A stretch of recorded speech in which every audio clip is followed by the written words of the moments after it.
Buenos días, queridos alumnos del curso de Filosofía de Evangelismo y Discipulado. Estamos continuando con estas enseñanzas acerca de el evangelismo de labranza de la tierra. La semana pasada estábamos examinando algunos de los métodos clásicos de evangelismo y sus principales deficiencias. No estamos tratando de descalificar ningún método, pero sí podemos notar como principal deficiencia de los métodos clásicos de evangelismo es que presuponen que ya hay un conocimiento previo, ¿verdad? De ciertos aspectos de Dios, de la palabra, del pecado, conceptos que estos métodos presuponen que las personas conocen. El problema viene cuando nos encontramos, como lo estamos haciendo ahora ya, con muchas personas que tienen un trasfondo nada que ver con el paradigma judío-cristiano, sino que tienen conceptos muy equivocados, un paradigma completamente diferente a lo que normalmente podríamos encontrar. Entonces, en ese sentido, estos métodos ya dejan de ser tan útiles. Viendo la palabra del Señor, el Evangelio de Lucas, capítulo 24, de los versos 13 al 27, vemos un episodio muy interesante. Poniéndonos en contexto, el Señor Jesús ha sido crucificado, ha resucitado. Estamos en el último día, el primer día de la semana, día domingo. El Señor ha resucitado y una de las personas, los discípulos a los cuales el Señor se aparece, es a un par de discípulos que habían estado en Jerusalén, pero producto de esta tristeza, producto del temor, producto de la incredulidad, de que no habían entendido lo que el Señor estaba viviendo, ellos deciden regresar a su tierra, ¿no? A Emaús. Y este famoso relato de Jesús apareciéndose a los discípulos en el camino de Emaús solo lo narra Lucas, este evento, y es muy interesante porque una de las cosas que el Señor hace con estos dos discípulos es abrir las escrituras, y como podemos notar aquí en este texto, no lo vamos a leer todo completo, puedes leerlo en casa, pero básicamente los últimos versos, desde el verso 24, desde el verso 23, perdón, los discípulos están hablando a Jesús acerca de, sin saber que era Jesús, ¿no? ¿Verdad? Acerca de las cosas que habían acontecido. Y una de las cosas que el Señor les dice en el verso 25 es: insensatos y tardos de corazón para creer en todo lo que los profetas han dicho. ¿No era necesario que el Cristo padeciera estas cosas y que entrara en su gloria? Y verso 27 dice: comenzando desde Moisés y siguiendo por todos los profetas, les declaraba a estos dos discípulos en todas las escrituras lo que de él decían. Entonces es interesante que, a pesar de que estos discípulos tenían una herencia judía y un conocimiento relativo de la palabra de Dios, tenían el conocimiento, más no el entendimiento, ¿no? Fortalecido por el hecho de que no tenían fe aún y no entendían todo lo que estaba sucediendo.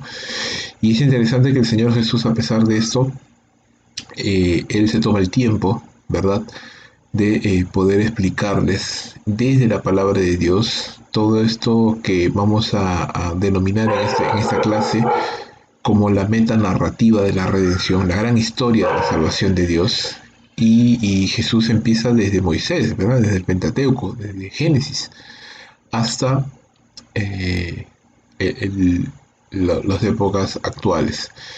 Me hubiera gustado poder estar en ese momento para poder escuchar esa clase magistral de nuestro Señor Jesucristo, hablándole a los discípulos, dándole el sentido de la palabra de Dios.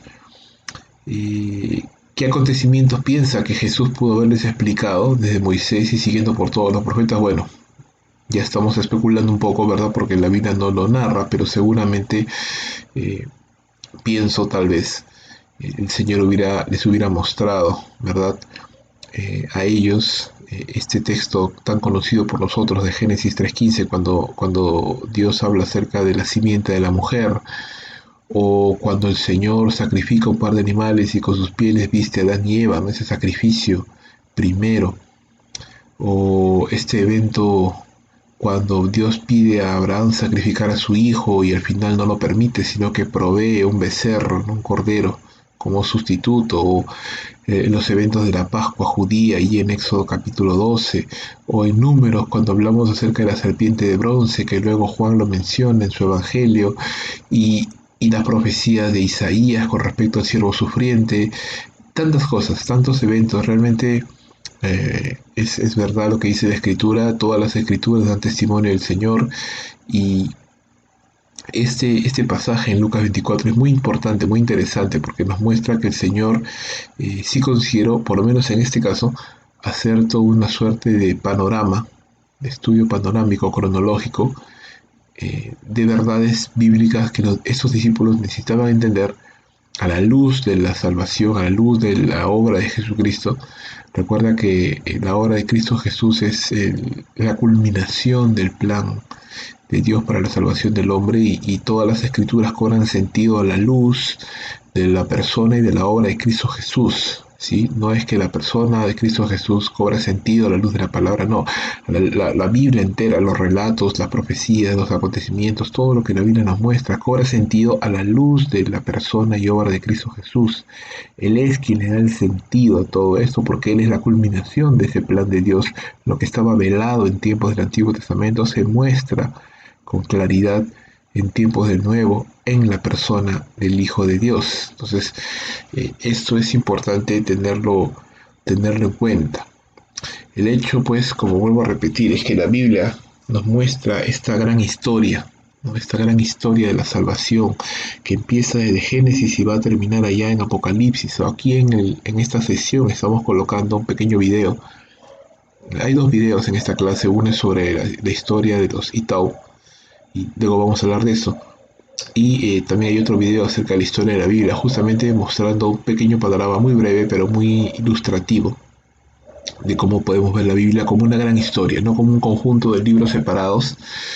Sí, es un conjunto de libros, la palabra de Dios, la Biblia, pero no están inconexos, están relacionados. Hay una conexión entre todos y cada uno de esos libros, y todos estos libros apuntan a una sola cosa, y es apuntar a Cristo Jesús. Y esa gran narrativa, esta gran historia de la salvación es lo que le da el sentido a la palabra de Dios. Y eso es lo que las personas tienen que entender, para que tengan un conocimiento sano de las bases necesarias para que la fe pueda germinar, para que la fe pueda germinar.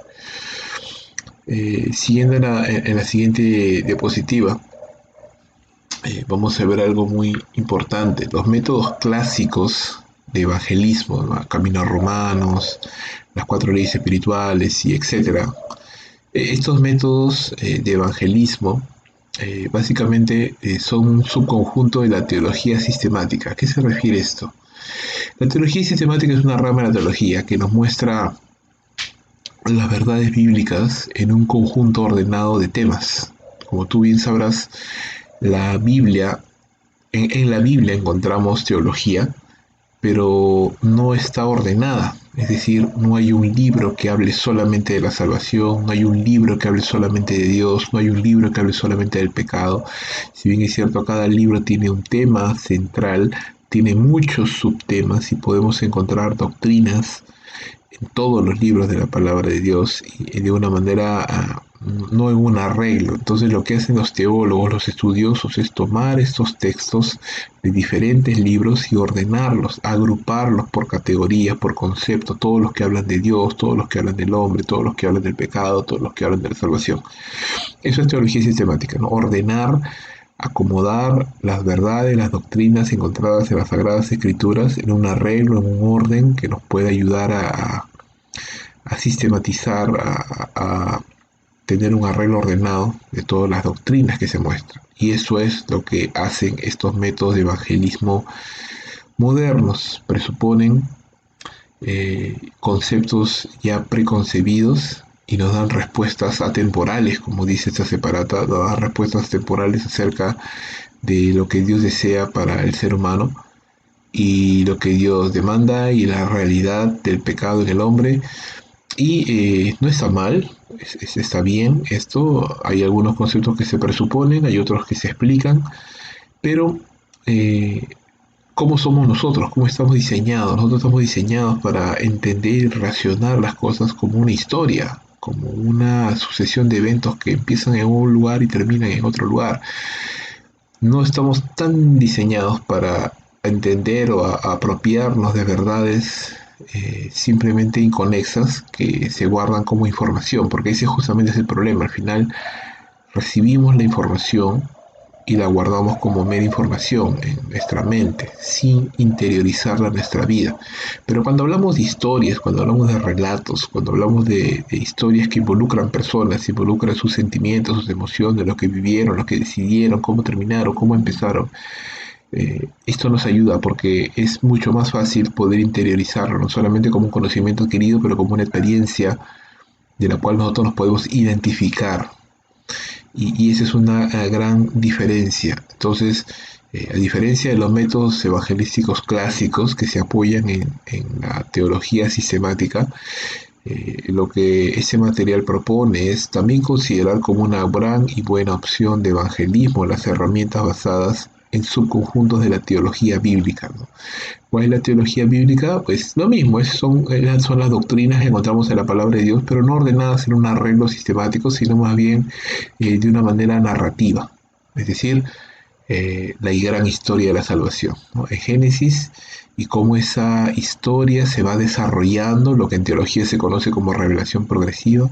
Eso se va desarrollando a la luz de Abraham, a la luz de Moisés, a la luz de los patriarcas, a la luz de todos estos personajes que van apareciendo en la palabra de Dios, y cómo ellos se van relacionando con Dios y cómo Dios va mostrando su voluntad gradualmente hasta que la vemos definitivamente ya bien especificada y muy claro en la persona de Cristo Jesús. Entonces, eh, en este tipo de esquema de teología bíblica es donde se mueven los métodos de evangelismo tipo labranza de la tierra, ¿verdad? No estamos diciendo, nuevamente repito, que está mal utilizar los métodos evangelísticos clásicos, ¿no? Simplemente, como dice este separata, no hay nada intrínsecamente malo en este modelo, en los modelos modernos, siempre y cuando la mayoría de la gente a quien se le presenta este método, el camino romano, por ejemplo, las cuatro leyes, ya haya aceptado la herencia judío-cristiana. Es decir, esta persona, como ya lo hemos venido diciendo varias semanas, y esta persona entiende claramente el monoteísmo bíblico, ¿verdad? No tiene problemas en entender y reconocer que Dios es uno, y que a la vez que es uno son tres personas en un mismo Dios, Padre, Hijo, Espíritu Santo, que el pecado es toda infracción a la voluntad de Dios, y así, ¿no? Si esta persona no tiene problemas con estos conceptos, entonces está bien, los métodos clásicos van a funcionar. Pero si estamos hablando de personas que tienen un trasfondo religioso muy diferente y que tienen una cosmovisión bíblica completamente distorsionada, politeísta, animistas, etcétera, va a ser mucho más difícil que esta persona pueda comprender, a menos que trabajemos con esa persona en la gran historia de la salvación, como un relato, como un metarrelato que empezó en Génesis y que se va desarrollando hasta su culminación en el libro de Apocalipsis. Algo para ilustrar esto y no sea tan, tal vez tan frío, tan académico, lo encontramos en la experiencia que tuvieron unos misioneros con la tribu de los Ito. Este video ha sido colocado en la sesión de esta semana en Moodle. Es un video un poco largo, extenso, pero es muy interesante, muy ilustrador, muy enriquecedor, y yo les animo a que lo puedan visualizar. Ya lo había mencionado de este evento o esta situación hace algunas semanas atrás, cómo estos misioneros llegaron a esta tribu, compartieron el evangelio, pensaron, no tomaron en cuenta, no se percataron que estas personas a las cuales ellos estaban predicándoles no tenían el mismo concepto de Dios, del pecado, del hombre, sino que ellos venían de una herencia animista. Ellos no tomaron en cuenta eso, predicaron el evangelio, aparentemente tuvieron conversiones, se fueron de ese lugar, y cuando regresaron se dieron cuenta que estas personas simplemente habían añadido a Dios, ¿no? Al Señor, a Jehová, habían añadido a Dios como uno más en su panteón de dioses locales. Tal vez el más grande, tal vez el más poderoso, pero uno más. Y concebían la salvación de una manera muy diferente a como ellos lo habían enseñado, sino más bien como sacrificios que tenían que hacerse para aplacar la ira de Dios y que pueda bendecir sus cosechas, ¿no? un paradigma completamente antibíblico, porque eso no es lo que Dios desea del hombre ni lo que le pide. Entonces, cuando ellos entienden eso, entonces ellos empiezan a trabajar en un material cronológico, bíblico, que permita narrar a través de una historia el gran mensaje de la salvación, de tal manera que estas personas puedan entender. Y así es donde empiezan a surgir toda una serie de materiales que, si bien es cierto, son un poquito más desarrollados, son un poquito más extensos que los métodos de evangelismo bíblico clásicos, rápidos, de 4 puntos, 5 puntos. Estos materiales son mucho más extensos, ¿no? Si tú puedes tomar o conseguir ese libro Fundamentos Firmes, es un libro enorme, es muy grande. El Forastero del Camino de Maús, bueno, es un libro, no es tan grande, pero es un libro, y otros más. Eh, Son materiales mucho más desarrollados. ¿Cuál es la gran y principal ventaja de estos materiales con respecto a los demás? Es que estos materiales trabajan el evangelismo en forma de una historia, de una gran historia. Entonces, no presumen nada, sino asumen más bien que la persona no sabe realmente quién es Dios, qué es el pecado, qué es el hombre. Entonces empiezan desde ese punto, desde cero, desde el nivel más bajo de la escala de la buena tierra, y van construyendo la historia, la gran historia de Dios, basándose obviamente en las escrituras, y con el fin de corregir las preguntas, traer luz sobre la oscuridad y derribar, pues como decía Pablo, todo argumento, toda fortaleza mental, para que la mente y los corazones de las personas puedan ser lavados con la palabra de Dios y poder llegar realmente a un pleno entendimiento o una plena relación con el Señor Jesucristo por medio de la fe. Si bien es cierto, el hecho de que la salvación es por la fe no significa que no involucra un entendimiento del Evangelio, porque las personas tienen que oír el Evangelio para creer. Y para oír tiene que hay un componente intelectual ahí, tiene que entender qué es lo que se le está predicando. Y lo que queremos es aplanar ese camino y evitar que las personas tengan cuestionamientos tan grandes en su mente o en su corazón por causa de su trasfondo religioso, que pues no tengan la oportunidad de creer realmente en el Señor Jesucristo. Entonces, esta es básicamente la idea en esta sesión y la razón por la cual estos materiales existen como fundamentos firmes, el forastero del camino de Maús. Bueno, no vamos a pedir el libro de fundamentos firmes en este curso porque es muy extenso, pero sí estamos pidiendo, como parte de las actividades de este curso, poder leer, tal vez no todo el libro Forastero del Camino de Maús, pero por lo menos algunos capítulos que nos permitan conocer un poquito más de este material y considerarlo entre la batería de herramientas que como siervos del Señor debemos de tener para poder predicar. De una manera más práctica, si nosotros estamos trabajando en un contexto en el cual tenemos personas que entienden claramente acerca de quién es Dios, de Jesucristo, qué es el pecado, sigamos trabajando con los métodos clásicos de evangelismo. Si estamos trabajando en un contexto en el cual las personas no tienen claro este asunto y necesitan ser enseñadas con respecto a esto, entonces apostemos por trabajar con los métodos cronológicos como Fundamento Firme, Forastero del Camino de Maús y este gran material, la Historia de la Esperanza, que es mucho más corto, menos extenso que estos materiales, pero no por ello menos interesante, ¿no? Es mucho más abreviado que Fundamentos Firmes o el Forastero de Camino de Maús, es muchísimo más abreviado, es un pequeño librito nada más, muy pequeño que se puede utilizar para tan extenso o tan corto como uno quiera, pero el punto es que el hecho de que sea corto o sea breve no significa que no tenga un conocimiento o un contenido rico en verdades bíblicas. No, ¿para qué? Vamos a ver que es muy buen libro, es un muy buen material.